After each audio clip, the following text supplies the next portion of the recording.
de faire cette cérémonie-là avec le professeur Jomon en présence de son Excellence, Monsieur l'ambassadeur Toulé Nabo, ambassadeur des États-Unis d'Amérique au Sénégal et en Guinée-Bissau. Je vous rappelle que l'ambassadeur parle 3 langues. Oui, 3 langues locales. Il peut dire Nafio, il peut dire Salam Alaikum. Il peut dire Salam Alaikum et une 3e langue sénégalaise. Donc, ambassadeur, on est très honoré et très heureux. Quand vous prenez la parole, cette manière que vous avez de vous adresser à nous ou de nous remercier dans nos langues, c'est l'expression vraiment de cet esprit d'ouverture et de diplomatie et nous vous en remercions. Voilà, donc nous allons procéder comme ceci. Je vais donner peut-être la parole à son Excellence pour qu'il dise un petit mot. Après, je vais présenter Monsieur le professeur Fabrice Jomon très rapidement et mon collègue Oumar Gueye va venir prendre ma place pour jouer le rôle de modérateur. M. Jomon, ça ira comme ça. Voilà, et M. Jomon dit qu'il a vraiment fait, il a vraiment charcuté le prix de revient et il est disposé à vous céder le livre à 7 000 francs à l'unité. Voilà, donc, Excellence. Oui, c'est ça. Excellence, vous avez. Thank you very much. Merci, cher ami, de nous recevoir ici chez vous. Merci, Fabrice, d'être venu nous voir. C'est pour moi une fierté, non seulement une fierté personnelle, une fierté nationale d'avoir quelqu'un qui séjourne aux États-Unis venir nous voir et écrire un ouvrage aussi important que celui-là. J'ai vu le titre seulement, je n'ai pas encore feuilleté le contenu. Mais ça tombe à point pour nous parce que j'ai ici dans la salle notre directeur de la diplomatie publique, Matt Miller, qui est là. Et il y a quelques semaines, notre bureau à Washington venait de décider qu'une des priorités sur lesquelles nous allons insister, c'est le partenariat entre les institutions de l'éducation supérieure, donc entre les universités sénégalaises et les universités américaines, ou entre les universités bissau-guinéennes, s'il y en a, et les universités américaines. Donc pour nous, nous sommes en train d'essayer de trouver ces partenariats. Et bien sûr, qui parle de partenariat parle du sujet dont il traite ici, partenaires inégaux. Bien sûr, si le titre le dit Fondations américaines, universités en Afrique, ça c'est un volet, mais aussi nous avons le volet public et le gouvernement, ou institutions privées, ou institutions publiques, des universités publiques aux États-Unis, avec les universités ici, et toutes sortes d'autres mélanges qu'on peut trouver au milieu là. J'ai réuni quelques recteurs, superviseurs, chefs d'institutions supérieures il n'y a pas longtemps à la résidence, à ma résidence. On a déjeuné ensemble pour essayer de parler à cette optique. Donc pour moi, je suis très content de t'avoir ici. On excuse d'être un peu en retard, mais franchement, comme je dis à tout le monde, tout ce qui est américain, tout ce qui est américain dans le titre, tout ce qui sont américains, tout ça, ça me concerne. Et tout ça, donc, nous devons essayer de trouver le moyen d'être impliqués et de collaborer ensemble. En fait, ici, Fabrice, ici, on dit Nyofa. Nyofa. Et nous sommes ensemble. Nyofa. Oui, Nyofa. Nous sommes ensemble. Le deuxième point, puis on va passer la parole aux spécialistes, c'est que l'éducation, l'emploi des langues, je sais qu'il a publié un autre livre qui parle de bilinguisme, donc bilingual revolution. Indeed, it's a revolution, whether we want it or not. Nowadays, all of us are saying, oh, Senegalese, do we need to study French or do we need to study English? And, but you don't stop there. Then you go, but how about Wolof? How about the Kasume, Jola? Or how about the Mehe? How about, etc., etc. So we have to find a way how to do it. And as you know, many of you know, votre gouvernement venait de commencer l'initiative qu'on appelle Lecture pour tous, il n'y a pas longtemps. Lecture pour tous, c'est une initiative du gouvernement sénégalais que nous, Américains, nous avons choisi d'accompagner, comme vous dites ici. Nous investissons dans cette initiative seuls 71 millions de dollars américains, soit à peu près 35 milliards de francs CFA.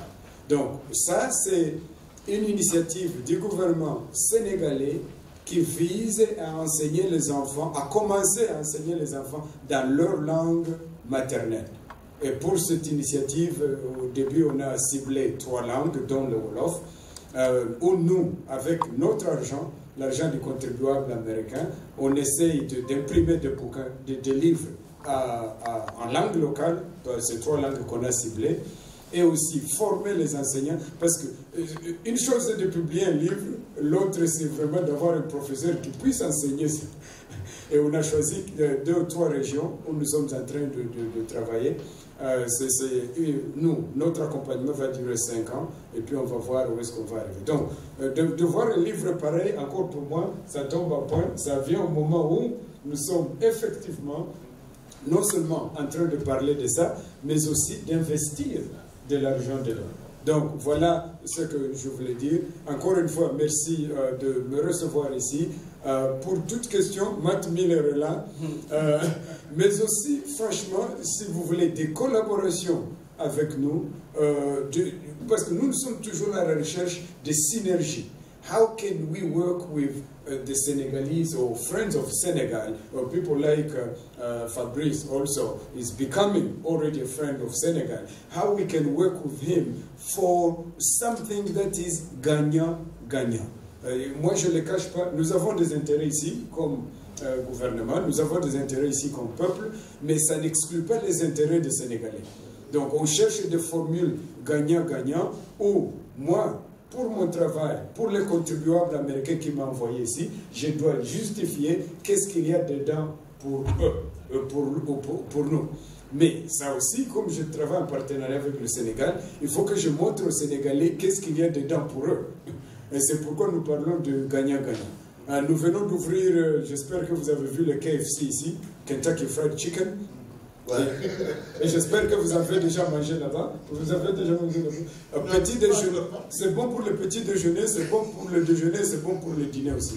Et même entre le toit, le snack, si vous voulez un petit snack. Il y a quelque chose qu'ils vendent là-bas, le petit avec le spicy. C'est 3 petits morceaux dedans, c'est bien spicé, ce n'est pas français. Épicé. C'est bien épicé. C'est petit comme ça, mais c'est très bon. Donc, ce que je voulais dire pour le Kentucky Fried Chicken, c'est que, vous voyez, le chicken, nous voyons le chicken. Bien sûr, nous voulons que vous Sénégalais, vous consommateurs, que vous achetiez le chicken américain. Mais vous, les Sénégalais, vous avez dit non, nous là, le chicken importé, là, nous on ne veut pas. Donc, KFC est là, donc la technologie américaine, les épices américains, le logo, tout ça américain, mais le poulet local. Donc là, c'est gagnant-gagnant. Voilà, votre poulet, nous épiçons un peu le poulet, nous vous donnons, vous nous donnez de l'argent et nous partageons l'argent avec vous. Thank you very much. Voilà, merci ambassadeur. En fait, ambassadeur, avant de vous m'avez suggéré ça, 2 petites remarques. Les chercheurs et les étudiants américains ont une spécificité. Chaque fois qu'ils sont quelque part, en particulier au Sénégal, ils font nécessairement la langue locale. Et c'est très bien. Tous les étudiants que j'ai jamais eus, et ça fait plus de 25 ans que je suis dans les Studio Broad Programme, je n'ai jamais travaillé que pour l'université Cheikh Anta Diop, j'ai travaillé pour toutes sortes d'universités aux États-Unis, mais c'est impératif, leurs étudiants viennent ici, ils apprennent le Wolof. Ça nous fait beaucoup honneur, mais ça nous donne aussi une certaine ouverture d'esprit qui est extraordinaire. De l'autre côté, par rapport à ce que vous dites, j'étais à Boston pour ESA, mais j'ai eu une importante réunion avec des dames qui sont à la section éducation du département d'État, qui gèrent le Fulbright, et puis avec le International Institute of Education, l'idée étant que malgré les difficultés sur les campus avec les grèves à répétition, il faut maintenir les Fulbright qui viennent ici pour la recherche, pour l'enseignement au niveau des universités, ou bien même pour l'enseignement dans les lycées. Et pour ça, on est en train de discuter comment faire en sorte qu'il y ait un appui à partir peut-être du WAC pour tous ces pays d'Afrique de l'Ouest où les Fulbright ont souvent des difficultés à cause des soubresauts qu'il y a dans les campus. Donc je crois que l'impetus continue et voilà, nous aussi si on peut contribuer, ce sera une très bonne chose. Alors, je vous souhaite un très bon Thanksgiving parce que je ne vous verrai pas demain. Mais bon, la dinde, peut-être que bon...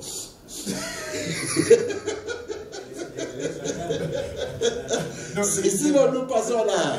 Oui, rapidement, M. Jomon, il a eu l'amabilité de contacter le WAC parce qu'il voulait faire cette conférence ici, vous présenter le livre. Et notre ami commun, le professeur Mamadou Diouf de Columbia, a eu l'amabilité de lui suggérer de venir au WAC et voici, il est là. Il est donc originaire de Valenciennes, dans les Hauts-de-France. Monsieur Jomon a vécu en France puis en Irlande avant de s'installer aux États-Unis en 1997, exactement à Boston, puis à New York où il fonde plusieurs programmes, dont le French Heritage Language Program, et en 2007 avec la fondation FACE et l'ambassade de France. Il lance une collecte de fonds pour pouvoir tripler le nombre de programmes bilingues en 5 ans à New York. Ces initiatives donneront naissance au French Dual Language Fund, fonds pour les filières bilingues inauguré par le président Emmanuel Macron lui-même en 2017. Avec plusieurs parents d'élèves français, il développe une approche qui implique la participation active des parents dans la construction de filières plurilingues dans les écoles. Approche qui sera par la suite appelée la révolution bilingue.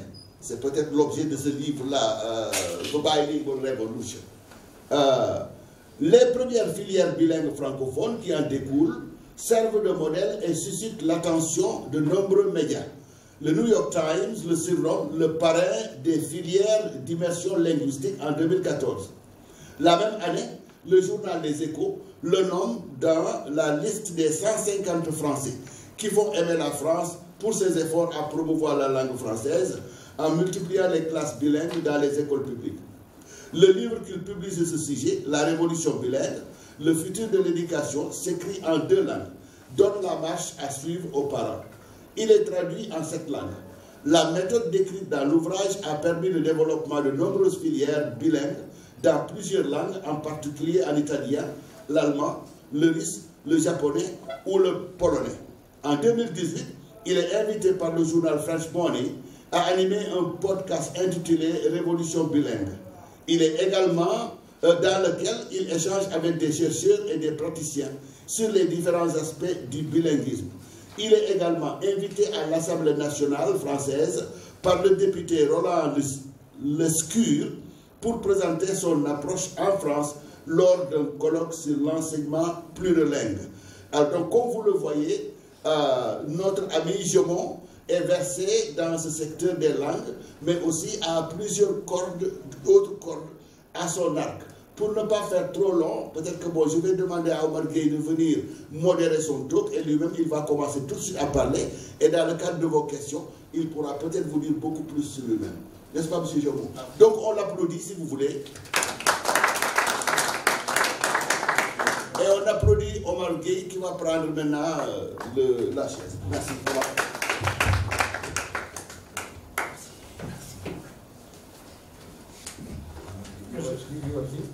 So I consider the work? Yeah, so university. Okay. Bonsoir. Merci Ousmane pour votre amabilité et la gentillesse de toujours de me permettre de modérer ce panel. Et bienvenue à Michel l'ambassadeur et à Fabrice Jomon, avec qui j'ai la même connexion de la Fondation Maison des Sciences de l'Homme, parce que je suis aussi souvent là-bas dans le cadre du programme directeur d'études associées. C'est seulement mon dernier séjour remonte au dernier mois de septembre. On ne s'est pas encore croisé là-bas, mais on est toujours dans cette connexion. Et ce serait bien aussi que c'est la FMSH qui présente aujourd'hui à travers son livre, que j'ai l'honneur de présenter. Et C'est très important. Je ne sais pas comment est-ce qu'on va le présenter, comme un Américain français ou un Français américain, ou bien un Français tout court. Parce qu'il y a surtout la question du bilinguisme, sur lequel nous sommes tous très intéressés à parler anglais et français. Et sans trop tarder, je vais lui laisser la parole pour faire sa présentation. Merci. Merci à tous, bonjour et merci d'être venus. Merci à Monsieur l'ambassadeur également d'avoir introduit la conversation. Et puis, bien sûr, merci à Ousmane pour m'avoir accueilli au WOC. Je suis très heureux d'être ici. C'est un rêve d'enfant de venir pouvoir présenter ce livre et cette recherche ici. Le bouquin dont je vais vous parler aujourd'hui a d'abord été conçu en anglais.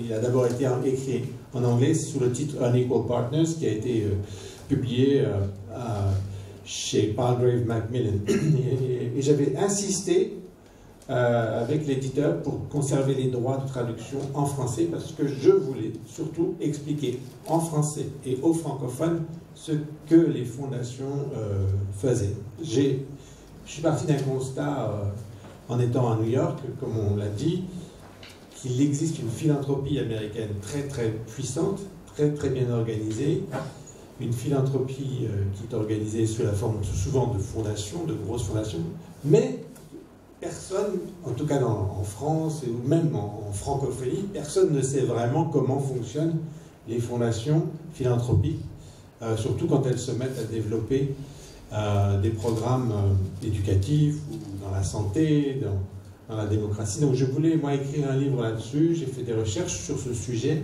et j'étais heureux de pouvoir le traduire, de le présenter en français. Donc ce qu'on vous présente aujourd'hui, c'est la version française qui est publiée chez la Fondation Maison des Sciences de l'Homme.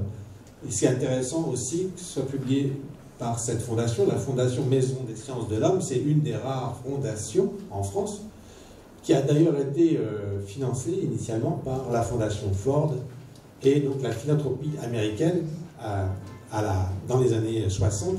Fondation donc, qui a pour but de faire de la recherche, de publier des livres, mais aussi de favoriser les échanges entre chercheurs à Paris. Mais c'est quand même pour moi symbolique que finalement un livre sur les fondations américaines soit publié en français par une fondation française qui bien sûr bénéficie et a bénéficié de fondations américaines pour sa création. Donc je vais vous montrer en quelques slides, en quelques diapos, le rapport qui existe entre fondation et université en particulier, puisque le titre c'est Fondation américaine et université en Afrique. Et c'est cette relation, parfois presque inégale, mais ça je vais vous en parler, qui existe entre un donateur et un récipiendaire. Et donc quelle est cette discussion qui s'opère entre les deux. Mais pour commencer, donc, je voulais vous donner un petit aperçu rapide de la philanthropie américaine et des fondations. Je crois que d'ailleurs que dans la salle, il y a des gens qui s'intéressent à ces aspects-là, surtout en termes de levée de fonds, comment lever de l'argent auprès de fondations américaines. Mais tout ça existe déjà depuis quelques années. En tout cas, la philanthropie américaine, surtout à l'international, c'est dès les années, la Première Guerre mondiale que les premiers philanthropes ont commencé finalement à exporter non seulement leur expertise, leur savoir-faire, leur curiosité, mais aussi à financer des projets, notamment par Rockefeller, qui est un des premiers, un des pionniers à avoir investi dans le développement humain, et en tout cas en Europe, mais aussi en Afrique. Et il y a plusieurs spécialités qui se sont développées, bien sûr. Souvent, après la Première Guerre mondiale, c'était une question de rénovation, rénover, reconstruire des villages, reconstruire des châteaux. Il y a beaucoup d'Américains qui ont donné de l'argent pour cet aspect-là. Et encore aujourd'hui, on le voit avec l'incendie de Notre-Dame qui a eu lieu il y a très peu de temps. Ce sont des milliards de dollars qui sont donnés presque immédiatement par des donateurs américains, par des individus qui tout de suite se sentent mobilisés, concernés par ça. Mais on retrouve des donations dans tous les domaines, notamment bien sûr la santé, le développement de la médecine occidentale en Chine. Ça c'est encore une fois issu de cette philanthropie américaine. Pendant la Deuxième Guerre mondiale, l'exfiltration de scientifiques, l'accueil de réfugiés, ça a été piloté par des fondations américaines. La révolution verte également en Inde est initiée par Rockefeller, par Ford, par Carnegie, par ces grands noms de la philanthropie américaine. Donc on voit année après année se développer cette philanthropie stratégique, ces investissements privés en parallèle aux investissements du gouvernement américain, souvent d'ailleurs en partenariat avec les investissements publics, mais pas tout le temps. Souvent les fondations américaines ont développé leur approche du développement et de l'aide au développement. Elles ont certains avantages, elles sont indépendantes, elles ont la liberté de faire ce qu'elles veulent, liberté d'action, et c'est donc, en quelques mots, c'est ce qu'on appelle le soft power américain, dans un sens, puisqu'elles sont là pour favoriser finalement une bonne perception des États-Unis, une bonne image des États-Unis. En quelques chiffres, vous avez un graphique qui vous montre le panorama des fondations américaines. Et on entend souvent parler des grandes fondations comme la fondation Gates, comme Carnegie, Ford, MacArthur, tous ces grands noms. Mais bien sûr, ça ne représente qu'une toute petite partie, c'est 16% de la philanthropie américaine. La majorité des dons aux États-Unis vient d'individus. C'est 79% de l'argent qui est donné sous forme de dons, chaque année, vient d'individus particuliers. Alors, bien sûr, parfois on donne à son église, on donne à son école, on donne à une cause, on donne à... Toutes sont les différentes raisons. Mais quand on fait le calcul que 16%, ce sont des fondations qui sont elles aussi des histoires d'individus. Les fondations, c'est des histoires de famille, c'est des hommes d'affaires ou des femmes d'affaires qui ont réussi leur vie et qui ont décidé de mettre tout leur argent dans une structure exonérée d'impôts. C'est finalement une affaire d'individus, une affaire de cœur, j'allais dire aussi, qui fait que les États-Unis ont cette tradition. Et c'est là, on est à la veille de Thanksgiving, en fait, et ça commence avec Thanksgiving. C'est ce lien avec, en voulant rendre à l'autre, en voulant soutenir, en voulant rétribuer, que finalement cette philanthropie est très très puissante. Et cette philanthropie se développe comme modèle auprès d'autres nations, comme je vois en ce moment une philanthropie chinoise qui se développe selon le même modèle, quoique avec une origine bien différente, mais je vois que cette richesse chinoise se transforme aussi en philanthropie et en acte de don.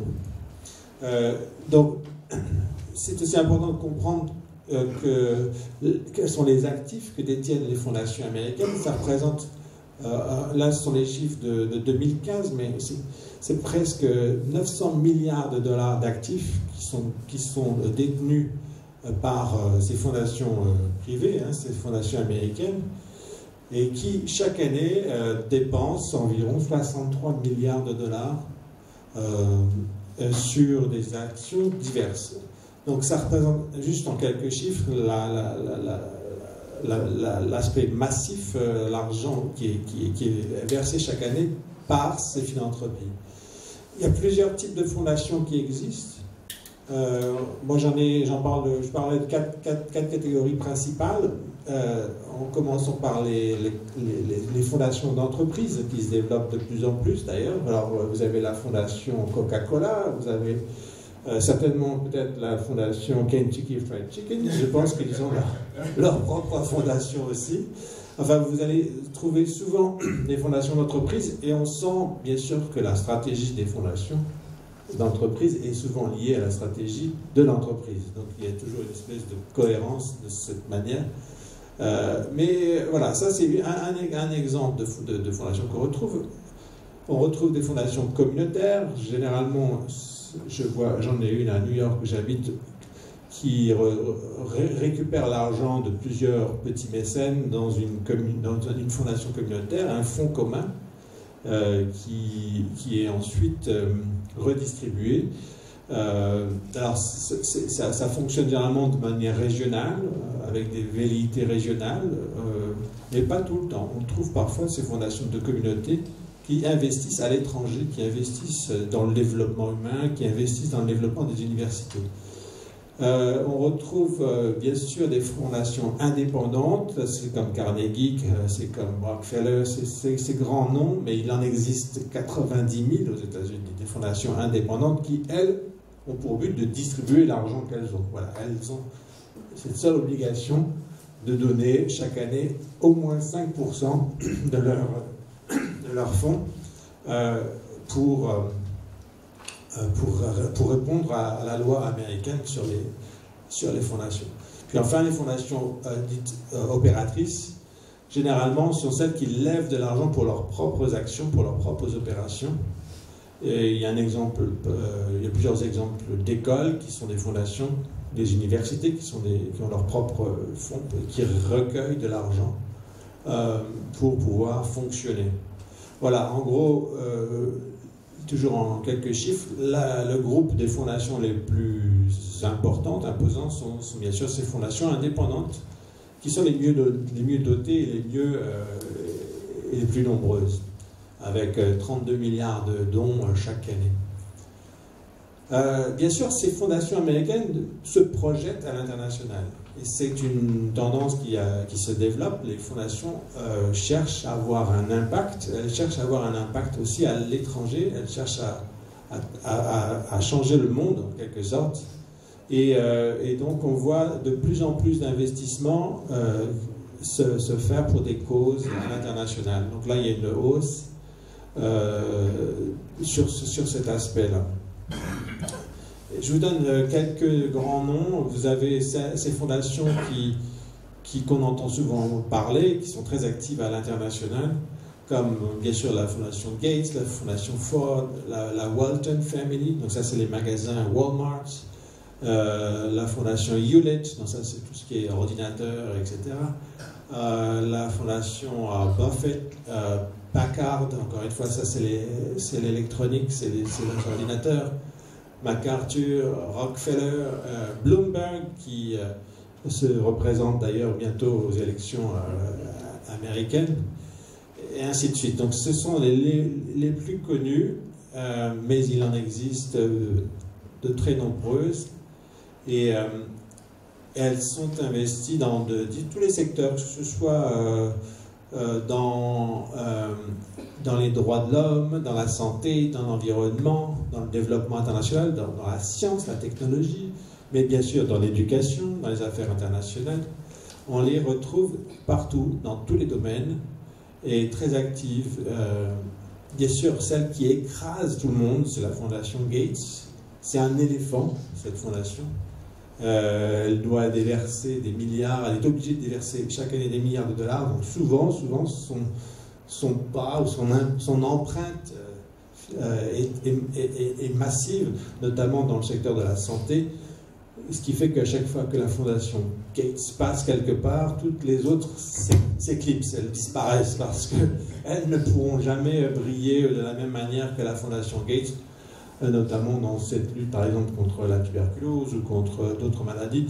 Et là, c'est un domaine dominé par la fondation Gates. On les retrouve bien sûr dans d'autres régions, on les retrouve en Europe de l'Ouest, on les retrouve très investis également en Asie et, comme vous voyez, en Afrique subsaharienne. Soit c'est 17% des dons sont dirigés dans la zone subsaharienne. Et c'est intéressant de regarder. On va regarder un peu de plus près ce que ça veut dire. Mais je voulais d'abord vous montrer une chose. Donc on parlait des langues, bien sûr. mais les fondations américaines investissent essentiellement dans des pays où l'anglais est la langue, on va dire, la langue dominante, ou je sais pas si c'est vraiment le terme adéquat, mais en tout cas, c'est très net. Quand j'ai fait cette étude sur les fondations, 84% des dons sur une période de 10 ans allaient essentiellement dans les pays du Commonwealth. Donc ça, c'est une des tendances. Alors on peut en parler après. C'est pourquoi est-ce que les fondations américaines sont obnubilées par des régions où l'anglais est là. Il y a des raisons pratiques, j'imagine. Il y a peut-être des raisons linguistiques. Le fait que peu de monde parle, on va dire, français ou arabe, ou à part l'ambassadeur qui parle plein de langues. Aux États-Unis, et même Matt parle 5 langues, mais aux États-Unis, finalement, ça reste un pays très monolingue. Et c'est pas étonnant de voir que dans les directions de fondation, personne ne sait parler autre chose que l'anglais. Donc la logique, c'est d'aller vers des gens qui parlent anglais. Je crois que c'est bon à savoir pour les étudiants qui sont aussi dans la salle. Ne négligez pas cet aspect-là, surtout si vous souhaitez lever de l'argent plus tard pour vos actions. En tout cas, je voulais, j'espère qu'elle va s'afficher, voilà. Moi j'ai regardé plus précisément aux fondations qui s'intéressaient aux universités, et 78 fondations américaines investissent dans les universités africaines. C'est quand même énorme, 78 fondations. Donc c'est 500 millions de dollars qui sont versés à des universités africaines. Il y a près de 194 organisations ou universités ou centres de recherche en Afrique qui reçoivent de l'argent des fondations américaines. Ça touche à peu près 28 pays. Mais voilà ce que je voulais vous montrer. Malheureusement, à part peut-être le Sénégal, et bravo les Sénégalais, mais le reste, bah vous voyez, qu'est-ce que vous voyez sur cette carte d'ailleurs? C'est quoi votre conclusion? Ça, ce sont en fait, les pays qui reçoivent de l'argent des fondations américaines uniquement dans le secteur universitaire. Uniquement dans le secteur universitaire. Et donc vous voyez que ça suit une espèce de ligne de démarcation en tout cas. Et dans les pays francophones, bon, bah, on voit le Sénégal est là, le Burkina est là. Après, il y a peut-être Djibouti, mais c'est à peu près tout. Hein. Les autres pays francophones sont très très peu soutenus par ces financements. Alors, on peut se poser la question, quelles sont les conséquences de tout cela? Et qu'est-ce que ça veut dire aussi en termes de développement des universités? Est-ce que finalement on se dirige vers un développement qui favorise les universités anglophones? Est-ce que c'est ça la conclusion de tout ça? Enfin, voilà pour juste continuer sur ce sujet. Quels sont les noms qui s'intéressent au développement de l'université africaine? Vous voyez, on retrouve toujours les mêmes, hein, on appelle ça les usual suspects en anglais, mais ce sont toujours les mêmes noms qui s'intéressent au développement des universités africaines. Donc toujours la Ford, Rockefeller, Mellon, Carnegie, MacArthur, Kellogg, Kresge et d'autres qui sont arrivés un peu plus tard. On retrouve des fondations d'entreprises comme Citi Foundations ou Bristol Myers Squibb Foundation. Ça, c'est typiquement des fondations d'entreprises comme j'ai expliqué tout à l'heure. Il y a aussi des fondations de communautés comme Marine Community Foundations, Silicon Valley Community Foundation. Ça, c'est des fondations de communautés. Donc, comme je disais tout à l'heure, ce sont des gens qui mettent au pot commun et ensuite l'argent est redispatché sur des projets universitaires. Et là, c'est la liste des grands gagnants, j'allais vous dire. Quelles sont les universités qui reçoivent le plus d'argent ou le plus de fondations?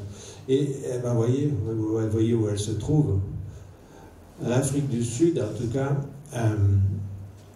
l'université de Cape Town réussit très très bien. Elle n'a aucun problème à vendre ses projets de recherche, à vendre ses programmes, puisqu'il y a à peu près plus d'une centaine de fondations qui se sont intéressées à l'université de Cape Town et qui ont donné de l'argent ces 15 dernières années, on va dire. Mais on voit que les universités d'Afrique du Sud s'en sortent finalement assez bien. Elles sont très, très souvent financées. Et elles arrivent à séduire les fondations, à séduire les directeurs de programme dans les fondations qui, sans cesse, renouvellent leurs dons. Et la seule université, on voit que... on en a une, la Cheikh Anta Diop, et elle reçoit, elle est là, elle est dans la liste. Alors c'est bien, c'est la seule. Mais c'est surtout dû au don de Gates. C'est la fondation Gates qui, dans le domaine de la santé, c'est la seule, hein, c'est la seule, vous voyez. Alors il faut changer tout ça, il faut qu'on arrive à améliorer un peu cette liste. Moi j'ai regardé ce groupe de fondations. Les fondations maintenant essaient de travailler en partenariat. Vous parliez de partenariat tout à l'heure entre le privé et le public. Là, ce sont des fondations qui essaient de travailler entre elles, de la collaboration entre fondations. C'est pas simple, parce qu'elles ont, finalement, les fondations, elles ont un modèle très individualiste. Elles financent les choses qui les intéressent, et puis voilà, elles s'en fichent des autres. Mais là, on voit qu'il y a une tendance à la collaboration, en tout cas entre universités. Entre fondations, justement, peut-être pas assez avec les universités, mais entre fondations. Ce groupe-là, ils ont appelé un partenariat qui s'appelle le Partnership for Higher Education in Africa, PHEA, c'est ce dont je parle dans le livre, et c'est pour la première fois qu'un groupe de fondations a décidé de changer la donne, d'influencer toutes les organisations internationales comme la Banque mondiale, comme toutes les agences de développement, pour dire qu'il fallait investir dans les universités africaines plus encore. C'est grâce finalement à cette action de collaboration qu'aujourd'hui, de plus en plus d'investisseurs s'intéressent au développement des universités. Donc c'est, encore une fois, on voit l'impact des fondations américaines qui font un petit peu, qui transforment les secteurs et qui les rendent plus importants, en tout cas aux yeux des bailleurs de fonds, aux yeux des organisations internationales, etc. Voilà, donc ce partenariat avait deux missions principales. Je les ai mises en anglais. Donc la première, c'était Advocate for the indispensable contribution of higher education to social and economic development. Ça, c'est la première chose, la première vision de ce que ces fondations ont voulu dire. Il faut aider les universités africaines parce qu'elles contribuent au développement économique et social du continent. Et le deuxième point, c'était Accelerate the processes of comprehensive modernization and strengthening of universities in selected countries. Et ça veut dire bien sûr l'aspect de la modernisation, qui peut être débattu. Encore une fois, qu'est-ce que ça veut dire moderniser une université? C'est moderniser selon quel modèle? C'est moderniser à l'américaine, c'est moderniser à l'africaine. Donc c'est là où on peut voir qu'il y a un débat. Mais l'idée, en tout cas, était d'arriver à prendre nos universités existantes et à les amener à un niveau de développement qui les rend compétitives avec les universités dans tous les autres pays. Bien sûr, il y a des universitaires africains qui se demandaient, c'est peut-être aussi utile pour vous, monsieur l'ambassadeur, c'est ce partenariat, est-ce qu'il est d'égal à égal? C'est ça la question que les gens se posent dans les universités, surtout quand elles reçoivent de l'argent. Est-ce qu'on est traité de manière égale quand on reçoit le chèque ou quand on donne le chèque? En fait, il y a toujours cet aspect-là. Est-ce qu'on participe d'égal à égal à la table des discussions, ou est-ce que finalement on est dans une espèce d'engrenage, dans une discussion biaisée et défavorable? Donc ça, ce sont des points que je voulais aussi soulever, et que j'avais interviewé des tas de personnes qui travaillent dans les universités, mais aussi dans les fondations, pour montrer que c'est quand même pas très simple d'avoir un dialogue d'égal à égal entre donateurs et récipiendaires. Voilà, ça c'est pour ça que ce titre de partenaires inégaux, unequal partners, hein, il exprime ça, c'est recevoir de l'argent, demander de l'argent, mais aussi pouvoir imposer sa propre façon de voir le développement. Voilà, ça c'est, je termine sur les questions, on peut en discuter entre nous. quelques questions comme ça pour votre réflexion. C'est qui influence qui, à savoir. C'est une des questions que je voulais me poser. Est-ce que les fondations cherchent à imposer leur vision du monde, ou est-ce qu'elles apprennent de leur échange? Moi, j'ai constaté finalement en parlant aux programme officers dans les fondations qu'elles étaient ouvertes au dialogue, qu'elles étaient ouvertes à apprendre comment fonctionne l'université africaine, quel est le point de vue des chercheurs africains. Donc ça, c'était plutôt positif finalement, mais après on peut en parler. Donc c'est toujours aussi, bien sûr, qu'est-ce que ça veut dire que ces partenariats inégaux?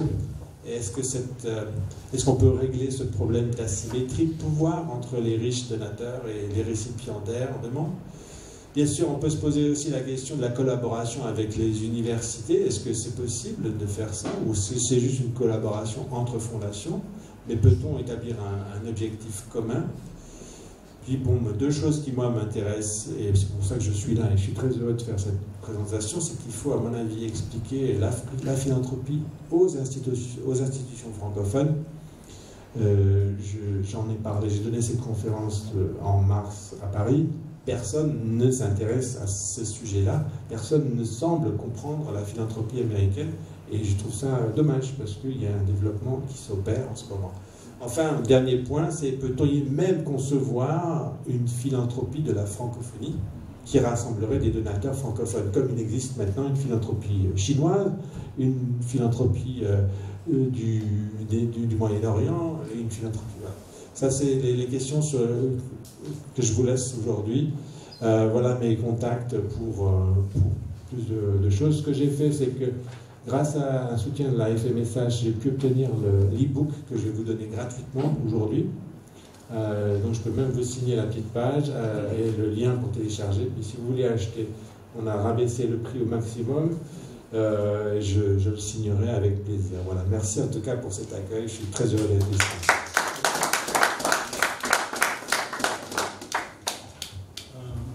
Merci, M. Fabrice Jomon, pour cette excellente présentation.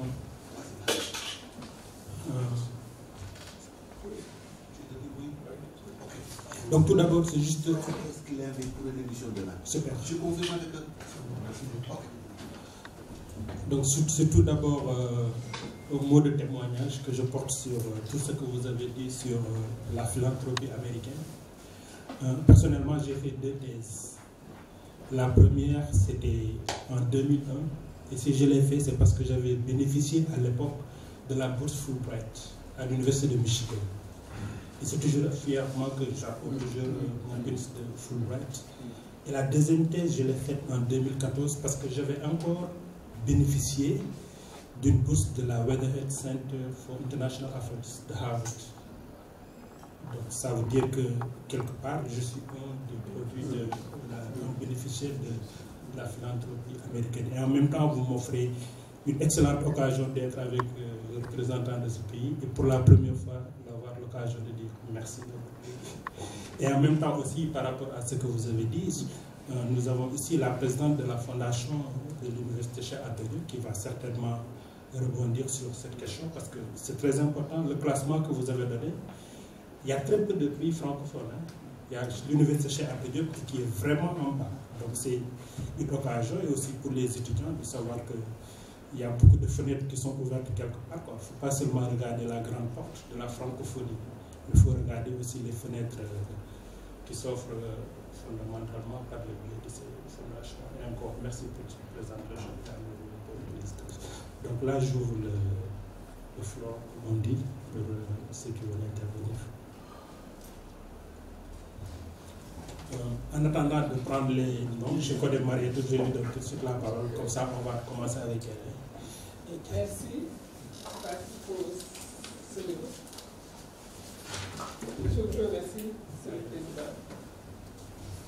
Je parle de la salle de parole. Ah bon, c'est bon. Non, je vous ramène pas. Merci. Merci, Monsieur le Président. Bonsoir, Excellence.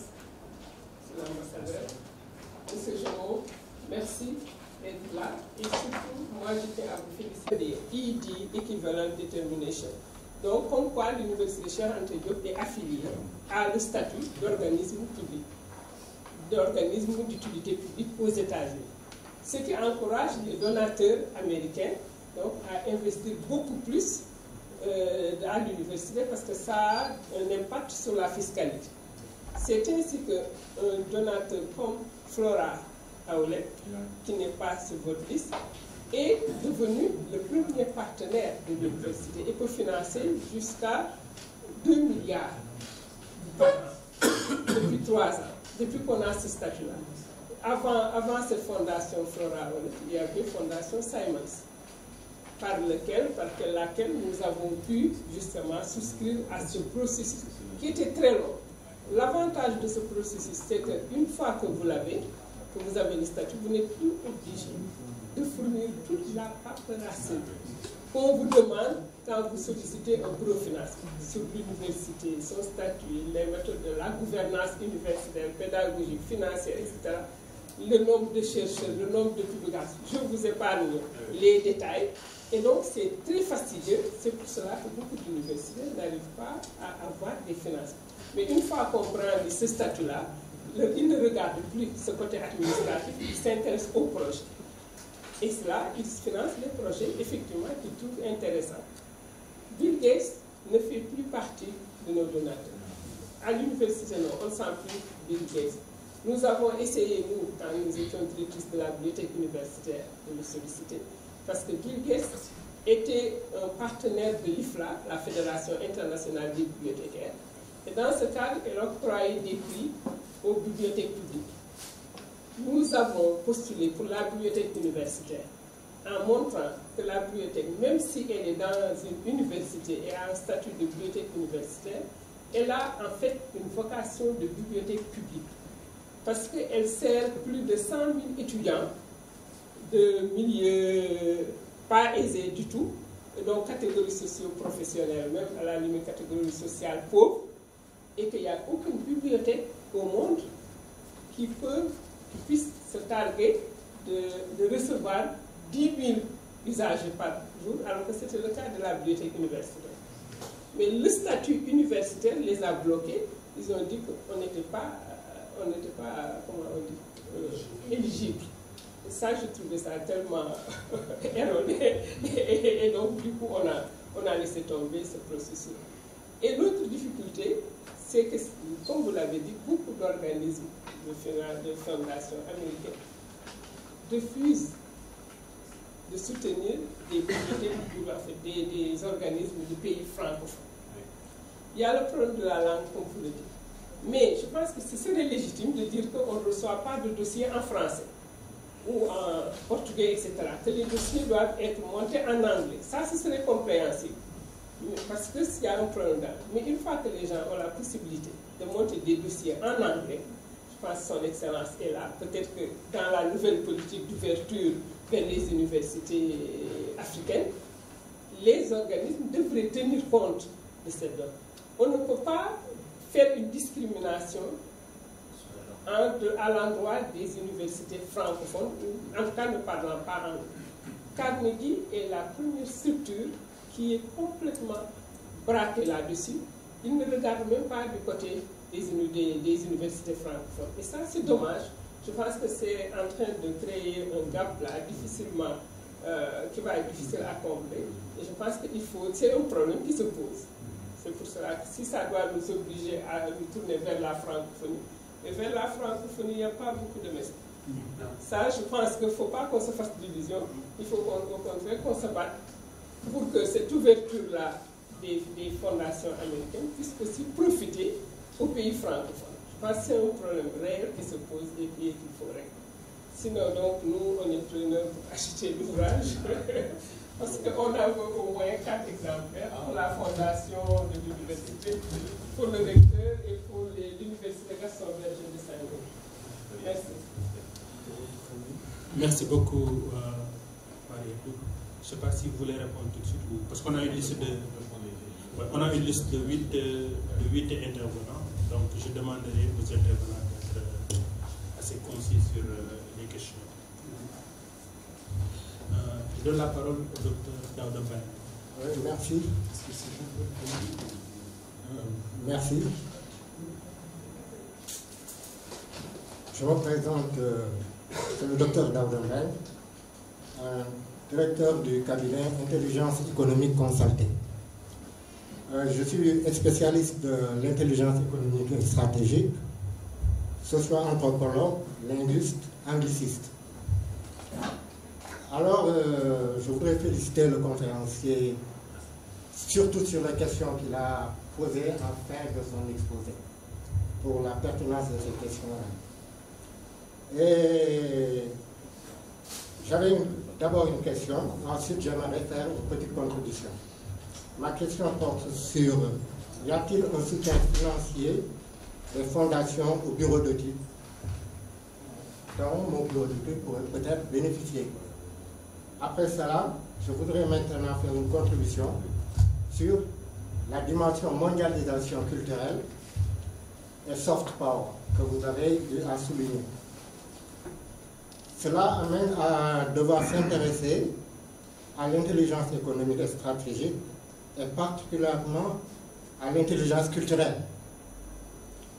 qui est vraiment la guerre, n'est même pas une guerre économique actuellement, c'est une guerre culturelle. Une guerre culturelle par l'intermédiaire de la mondialisation culturelle avec les médias globaux qui existent dans le monde. Chaque pays essaie d'influencer le monde. Et le Sénégal actuellement, avec le pétrole et le gaz qui existent chez nous, nous serons très attirants. Tous les pays chercheront à venir au Sénégal, essayer d'influencer le Sénégal davantage, que ce soit les États-Unis ou la Chine ou les pays d'Asie d'Europe de l'Est, etc. Le Sénégal devient de plus en plus intéressant. Et pour ce que Mme Mariette avait eu à souligner, je pense que les fondations américaines s'intéresseront davantage au Sénégal, par l'influence culturelle qu'ils pourront avoir sur le Sénégal. Parce que quand on en parle aux États-Unis, apprendre l'anglais, l'enseignement avec la langue anglaise, il devient un vecteur de la culture anglaise pour le pays où il va aller. Cela dit, je pense qu'il faut insister sur les langues nationales dans cette intelligence culturelle, les langues nationales sénégalaises. Pourquoi je le dis? Parce que moi, j'ai eu à soutenir ma thèse de doctorat en France, en dehors de mes diplômes en intelligence économique. J'ai soutenu une thèse en sciences du langage.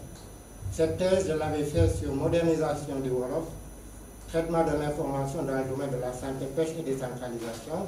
C'est pour cela que j'ai été vraiment intéressé par ce que vous avez dit. Et dans cette thèse, j'ai essayé d'aborder les faiblesses de la langue Wolof au niveau de socio-terminologique, etc. Essayer de trouver des solutions avec des terminologies Wolof dans le domaine de la santé, de la pêche et de la décentralisation. Et j'en avais porté pour créer avec les ingénieurs du laboratoire où j'étais une synthèse vocale en langue Wolof qui existe, mais qui n'est pas utilisée. Les aveugles n'arrivent pas à l'utiliser. Ils sont nombreux au Sénégal, près de 1 million. La synthèse vocale, vous tapez et ça vous sort la voix Wolof. Ça existe depuis 2009 que j'ai eu à le faire en France, dans le labo où j'étais, avec les ingénieurs électroniciens et informaticiens qui étaient là-bas. Là, je pense que les fondations américaines, peut-être qu'ils pourraient nous aider à développer cela, avec la lecture que l'ambassadeur a souligné aussi, le point de vue sur la lecture publique. Ma thèse avait cette dimension-là pour que l'information en langue nationale soit accessible aux populations à la base, au fond des populations, par les langues nationales. Parce que nous ne nous développerons jamais tant que nous utilisons le français. Ce n'est pas possible. Il faudra diversifier, utiliser le français à côté de l'anglais. Cela m'a amené même à avoir un projet avec le secteur de la pêche. J'ai travaillé avec le secteur de la pêche, avec la Fédération nationale des GIE de pêche. J'ai élaboré un projet, j'ai été en contact avec le British Council et aussi avec l'université anglaise Cambridge University. J'ai discuté avec le responsable, on a communiqué par téléphone du Sénégal avec lui. Mais maintenant, ce qui bloque le projet, c'est un problème de financement, uniquement. Là, je pense que je vais me rapprocher de vous pour régler ce problème-là. Et je voudrais terminer par un dernier point, c'est sur l'enseignement chez nous, parce qu'on parle d'université. L'enseignement chez nous, je trouve que on devrait passer dans tout l'enseignement qu'on fait au Sénégal, prendre en compte la dimension langue nationale d'abord. Cela m'a amené à créer un modèle de communication, un modèle communicationnel de diffusion de l'information et des connaissances pour le développement. Et dans ce modèle-là, je parle des langues nationales, à côté des langues de développement international, telles que l'anglais et le français, pour utiliser aussi plusieurs disciplines dans le cadre d'une interdisciplinarité, dont la cybernétique, etc., sociologie, etc. Je ne pourrais pas continuer toujours, donc je vous remercie. Merci de m'avoir permis d'exprimer ça. Merci beaucoup, M. Mbengue. Nous passons la parole à Mme Roguier pour Khady Sow. Et nous prions aussi les intervenants d'être le plus succinct possible. Oui, bonsoir à tous, bonsoir mes chers panélistes et bonsoir cher public aussi. C'est Roguier Sow de la Fondation Trust Africa. Je suis programme associé dans le programme Economic Justice and Equitable Development. En fait, je vais juste d'abord m'appesantir sur le point de la philanthropie dont vous parliez, pour vous apporter une petite contribution sur le programme que nous on a sur la philanthropie. En fait, c'est un programme très nouveau qu'on vient tout juste de développer.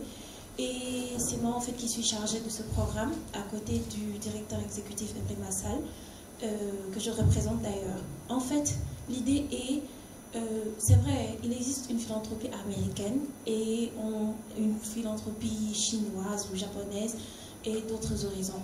Mais je ne vous ai pas entendu parler de la philanthropie africaine en fait. Pourtant, il y a les mécènes africains, il y a des riches africains, il y a les nantis africains. Pourtant, il y a aussi des philanthropes africains. Le seul souci, c'est qu'on n'a pas été, on ne se regroupe pas, on ne se connaît pas, et puis on ne crée pas une institution de philanthropes africains. Et c'est le but en fait de ce programme de Trust Africa en collaboration avec African Philanthropy Network. Donc en fait, nous voudrions déjà créer une base de données de ces philanthropes et essayer de créer une association ou bien un groupement institutionnel, un cadre institutionnel en tout cas, qui regroupe ces mécènes et les pousser à donner plus.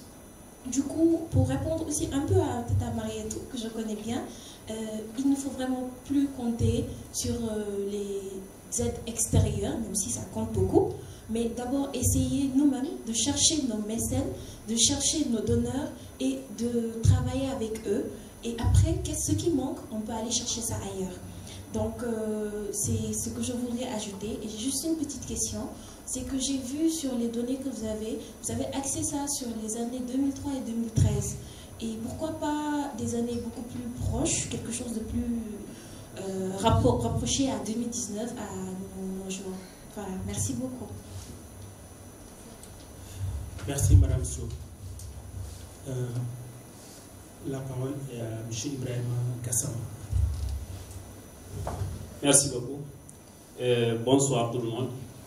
Et un grand merci à M. l'exposant pour ce détail explicite et à son Excellence, M. l'ambassadeur, ainsi que le